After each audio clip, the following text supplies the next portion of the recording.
the country. Sidney Powell, also former federal prosecutor, best-selling author.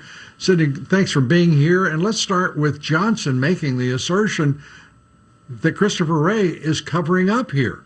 Your reaction? Well, he's been in office quite a long time now, Lou, and he certainly did not produce to the defense the exculpatory evidence regarding General Flynn that's been in the FBI files for at least 3 years, or take it to the Attorney General or anything else that we know of. Apparently, it had to be pried out of the FBI with extreme leverage. So I can't applaud the efforts of Christopher Wray from anything I know or have seen. On top of that, he was Andrew Weissman's supervisor when Weissman was at Department of Justice on the Enron task force and destroyed Arthur Anderson, sent 4 Merrill Lynch executives to prison on an indictment that didn't state an offense while they hid the evidence that showed they were innocent for 6 years. It's the same old pattern, and Mr. Wray is part of it.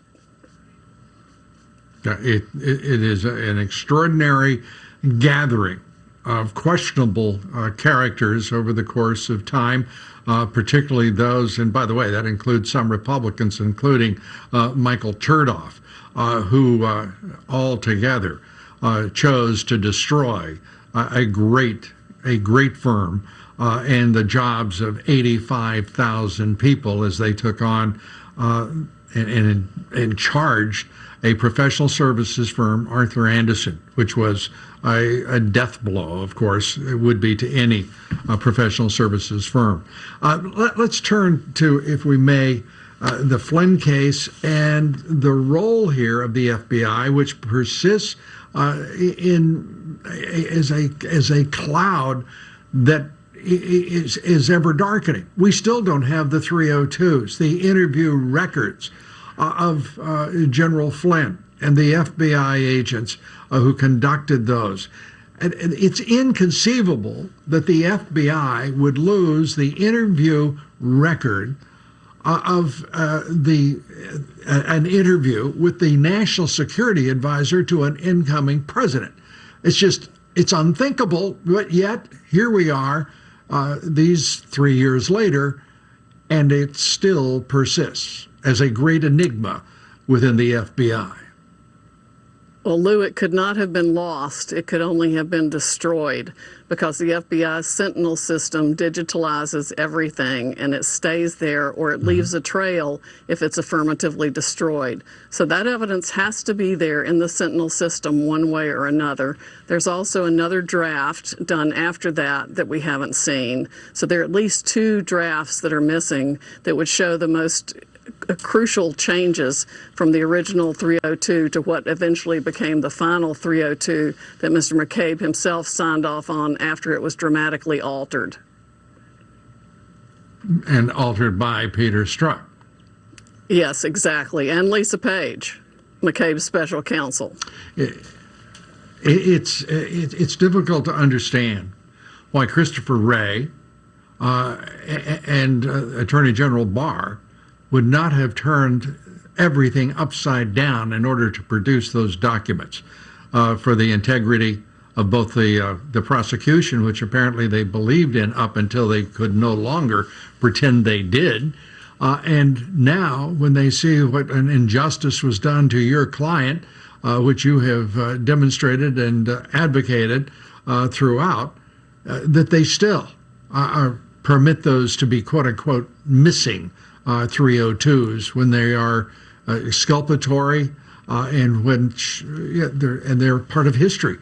And to me, I just cannot find an excuse for either the administration that is so obviously corrupt politically, the Obama administration, and the current administration, which has the capacity to produce those documents.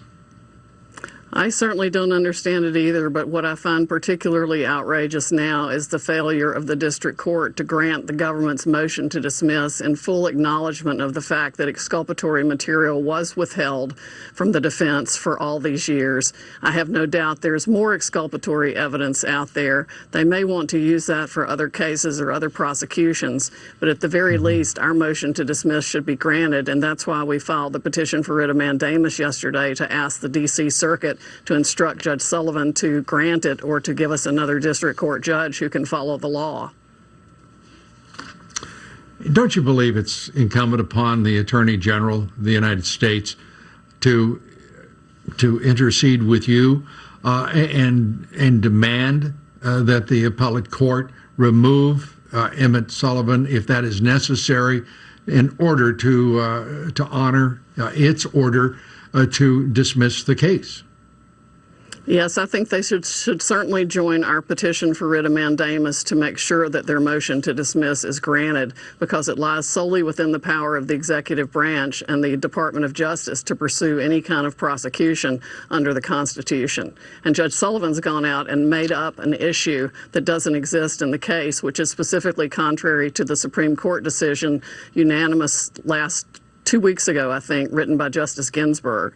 So there's no basis for them to do what they're doing at all, and the Department of Justice should definitely join our petition.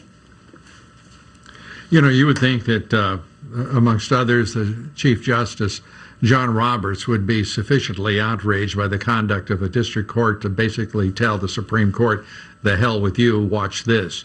We're going to be back with Sidney Powell as we continue an examination of this issue, as well as the most recent developments with Susan Rice and why she was writing, well, sort of a covering memo, if you will, for